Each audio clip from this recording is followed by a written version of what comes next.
ಇಂದೇ ಡೌನ್ಲೋಡ್ ಮಾಡಿ ಮತ್ತು ನಿಮ್ಮ ನೆಚ್ಚಿನ ಶೋಗಳನ್ನು ಆನಂದಿಸಿ. ಆ ನಂದಿನಿ ವಿಷಯಕ್ಕೆ ಕೈ ಇಟ್ಟಾಗ್ಲೆಲ್ಲ ಏನಾದ್ರೂ ಒಂದು ಆಗ್ತಾನೆ ಇರುತ್ತೆ. ಒಂದಲ್ಲ ಒಂದು ಕಾರಣಕ್ಕೆ ನಾವೇ ಕೈ ಸುಟ್ಕೋತಾನೆ ಇರ್ತೀವಿ. ಏನಾಗಿದೆ? Where are you? Pick up the phone. Phone pick ಮಾಡು ಮಾಡಿ.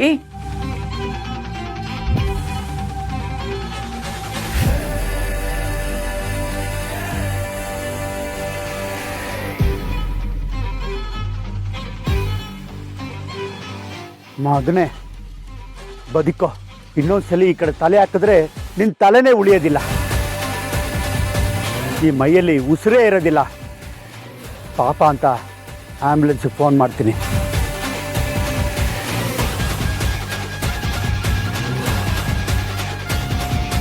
ಹಲೋ ಆ್ಯಂಬುಲೆನ್ಸ್ ಸರ್, ಇಲ್ಲೊಬ್ಬ ಕುಡ್ಕ ಕಂಟು ಪೂರ್ತಿ ಕುಡಿದು ರೋಡಲ್ಲಿ ಬಿದ್ದಿದ್ದಾನೆ, ಬಂದು ಎತ್ಕೊಂಡು ಹೋಗಿ ಸರ್.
ಹಲೋ ಹಲೋ ಮಾರಿ, ಮಾರಿ ಎಲ್ಲಿದ್ಯಾ ನೀನು? ನಿನ್ಗೇನು ಆಗಿಲ್ಲ ತಾನೆ? ಮೇಡಮ್, ನಾವು ಆರ್ಜೆ ಹಾಸ್ಪಿಟಲ್ ಇಂದ ಮಾತಾಡ್ತಿದ್ದೀವಿ. ನಿಮ್ಮ ಮಗ ಮ್ಯಾಡಿ ಕಂಠ ಪೂರ್ತಿ ಕುಡಿದು ರಸ್ತೆಯಲ್ಲಿ ಬಿದ್ದಿದ್ದ. ಈಗಷ್ಟೇ ಹಾಸ್ಪಿಟಲ್ ಕರ್ಕೊಂಡು ಬಂದಿದ್ದೀವಿ. ನೀವು ಇಲ್ಲಿಗೆ ಬಂದ್ರೆ ನಿಮ್ಮ ಮಗನ್ ನೋಡ್ಬೋದು. ಬೇಗ ಬಂದ್ಬಿಡಿ. ಅಲ್ಲ ಅದು ಕೊರ್ತು ಬಿದ್ದಿದ್ದಾನ?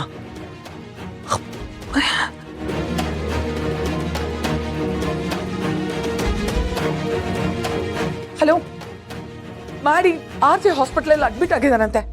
ನೀವು ಇಮಿಡಿಯೇಟ್ ಆಗಿ ಅಲ್ಲಿಗೆ ಹೋಗಿ ಅಲ್ಲಿ ಏನ್ ನಡೀತಿದೆ ಅಂತ ನನ್ಗೆ ಅಪ್ಡೇಟ್ ಮಾಡಿ. Immediately rush. ನೋಡಿ, ನಿಮ್ ಫೋನ್ ಕಾಲ್ಗೋಸ್ಕರ ಕಾಯ್ತಾ ಇರ್ತೀನಿ. ಮರೀತೆ ಅಪ್ಡೇಟ್ ಮಾಡಿ. ಏನಾಗಿದೆ ಅಂತ ಚೆಕ್ ಮಾಡಿ ಹೇಳಿ ನಂಗೆ. ಬೇಗ ಹೋಗಿ.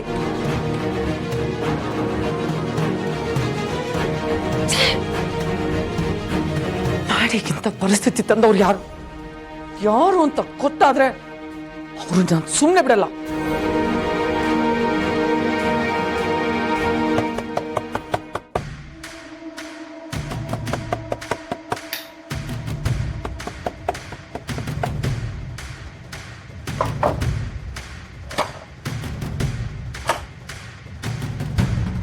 ಸಾರಿ ಮಗನೆ, ಲೇಟಾಗೋಯ್ತು. ನೀನು ಹೋಗಿ ಮಲ್ಕೋ. ಹಾಂ, ನಾನು ದಾಗ್ಲಾಕ್ ಬರ್ತೀನಿ, ನೀವು ಹೋಗಿ ಮಲ್ಕೋ.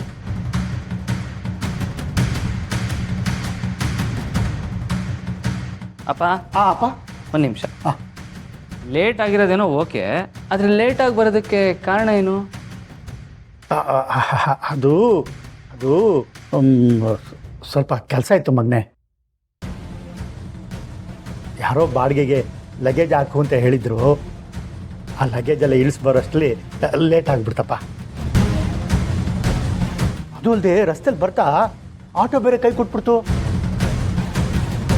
ಆಮೇಲೆ ಹೋಗಿ ಅದನ್ನೆಲ್ಲ ಸರಿ ಮಾಡಿಸಿ ಬರೋ ಅಷ್ಟರಲ್ಲಿ ಲೇಟ್ ಆಗಿಬಿಡ್ತಪ್ಪ.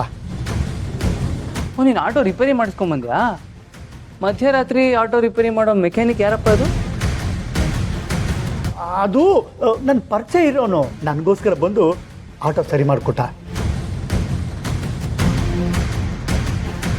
ಅಪ್ಪ, ನೀನು ಹೇಳ್ತಿರೋದು ಸುಳ್ಳು ಅಂತ ನನಗೆ ಗೊತ್ತು, ಆದರೆ ಕಾರಣಗಳು ಕೇಳೋ ಹೊತ್ತಲ್ಲ ಇದು. ಈಗೇನು ಯೋಚನೆ ಮಾಡ್ತಿದ್ಯಪ್ಪ? ಹೋಗಿ ಮಲ್ಕೋ. ಮಲ್ಕೊತೀನಿ, ನೀನು ಹೋಗಿ ಮಲ್ಕೋ. ಮಲ್ಗೋಕೆ ಮುಂಚೆ ಅಮ್ಮ ಒಂದ್ಸಲಿ ಮಾತಾಡ್ಸು. ನಿನಗೋಸ್ಕರ ಪಾಪ ಅವಾಗಿಂದ ಕಾಯ್ತಾನೆ ಇದ್ದಾರೆ. ಆಯ್ತಪ್ಪ, ಆಯ್ತು.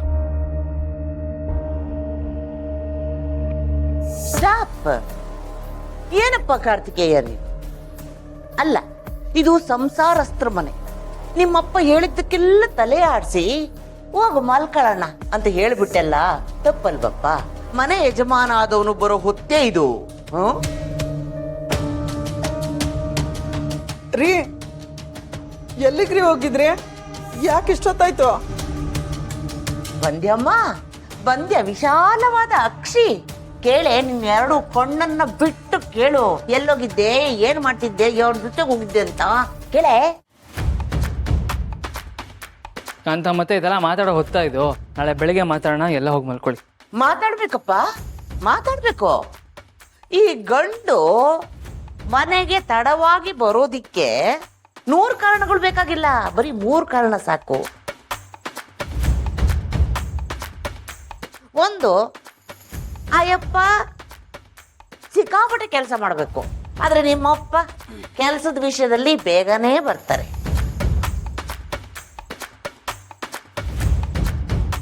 ಇನ್ನು ಎರಡನೇದು ಎಣ್ಣೆ ವಿಷಯದಲ್ಲಿ ನನಗೆ ನಿಮ್ಮಪ್ಪನ ಬಗ್ಗೆ ಗೊತ್ತಿಲ್ಲ, ನಿಮ್ಮ ಅವ್ವನ್ ಕೇಳಬೇಕು ಹಾಕ್ತಾರೋ ಇಲ್ವೋ ಅಂತ. ಆದ್ರೂ ಒಂದ್ಸರಿ ಚೆಕ್ ಮಾಡ್ಬಿಡ್ತೀನಿ. ಇಲ್ಲ, ಅದು ಇಲ್ಲ ಅಂದಮೇಲೆ ಲೇಟಾಗಿ ಬರಲ್ಲ. ಇನ್ನು ಮೂರನೆಯದು ವಿಶಾಲವಾದ ಅಕ್ಷಿ. ಇದು ಯಾರಾದ್ರೂ ಹೆಣ್ಣಿನ ಸವಾಸ ಮಾಡಿದ್ರೆ ಮಾತ್ರ 3 ಗಂಟೆ ರಾತ್ರಿ 4 ಗಂಟೆ ರಾತ್ರಿಲಿ ಬರ್ತಾರೆ. ಅಯ್ಯೋ ಬಿಡವ, ನನಗೆ ಹಾಕ್ಬೇಕು, ಆಡ್ದವ್ರ ಪಾಪ ಮಾಡ್ದವ್ರ ಬಾಯಲ್ಲಿ ಅಲ್ಲ, ಮಾಡ್ದವ್ರ ಪಾಪ ಆಡ್ದವ್ರ ಬಾಯಲ್ಲಿ ನಂಗೆ. ರೇ ಕಾಂತಮ್ಮನವ್ರೆ, ಹಾಗೆಲ್ಲ ಮಾತಾಡಬೇಡ್ರಿ. ನನ್ನ ಹೆಂಡತಿ ಚಿನ್ನದಂತವಳು, ಅವಳ ತಲೆಯಲ್ಲಿ ಏನೂ ಇರಲ್ಲ. ಸುಮ್ಮನೆ ಅನುಮಾನಗಳನ್ನೆಲ್ಲ ತುಂಬಬೇಡಿ. ಅಲ್ಲ, ನೋಡ್ದೇನಿ ವಿಚಾರವಾದ ಅಕ್ಷಿ. ನಿನ್ ಗಂಡ ನಿನ್ಗೇನು ಗೊತ್ತಿಲ್ಲ, ಏನು ಅರ್ಥ ಆಗಲ್ಲ, ನಾನು ಏನಾದ್ರೂ ಮಾಡ್ಕೋಬಹುದು ಅಂತ ಹೇಳ್ತಿರೋದು. ರೀ, ಹೌದೇನ್ರಿ? ಹಾಗಲ್ವೇ, ನಾನು ಯಾಕೆ ಲೇಟಾಗಿ ಬಂದೆ ಅಂತ ಆಗ್ಲೂ ಸುಭದ್ರ ಹೇಳಿದೆ. ಅಲ್ಲ ಮಾವ, ನೀವು ಲೇಟಾಗಿ ಬಂದಿರೋದು ತಪ್ಪಲ್ಲ. ಆದ್ರೆ ನಾವು ಅವಾಗಿಂದ ಅಷ್ಟು ಸಲ ಫೋನ್ ಮಾಡಿದೀವಿ. ಅಟ್ಲೀಸ್ಟ್ ಕಾಲ್ ಬ್ಯಾಕ್ ಮಾಡಿ ಲೇಟ್ ಆಗುತ್ತೆ ಅಂತ ಹೇಳ್ಬೇಕು ತಾನೆ. ನಾವೆಲ್ಲ ತುಂಬಾ ಗಾಬರಿ ಆಗಿದ್ವಿ. ಅತ್ತೇನೂ ಅಷ್ಟೇ, ತುಂಬಾ ಟೆನ್ಷನ್ ಮಾಡ್ಕೊಂಡಿದ್ರು. ನೆನ್ಸ್ಬಿಡಿ ಶ್ರಾವಣಿಯಮ್ಮ, ಕೆಲ್ಸದ ಬಿಸಿಯಲ್ಲಿ ಫೋನ್ ನೋಡೋಕ್ಕಾಗಲಿಲ್ಲ. ಮತ್ತೆ ಇನ್ಯಾರನ್ನ ನೋಡ್ತಿದ್ರು? ಕೈ ಲೇ ವಿಚಾರವಾದ ಅಕ್ಷಿ, ಗಂಡಸರ ಕೈ ಅರಷ್ಟಾಗದು ಯಾವಾಗ ಗೊತ್ತೇನೆ? ಅಷ್ಟೊತ್ ಕೊಂಬು ಇನ್ನೊಬ್ರು ಕೂತೆ ಕಟ್ಟಬೇಕಾದ್ರೆ ಕೇಳಿ ಏನು ಅಂತ. ಶ್ರಾವಣಿ ಸುಬ್ರಹ್ಮಣ್ಯ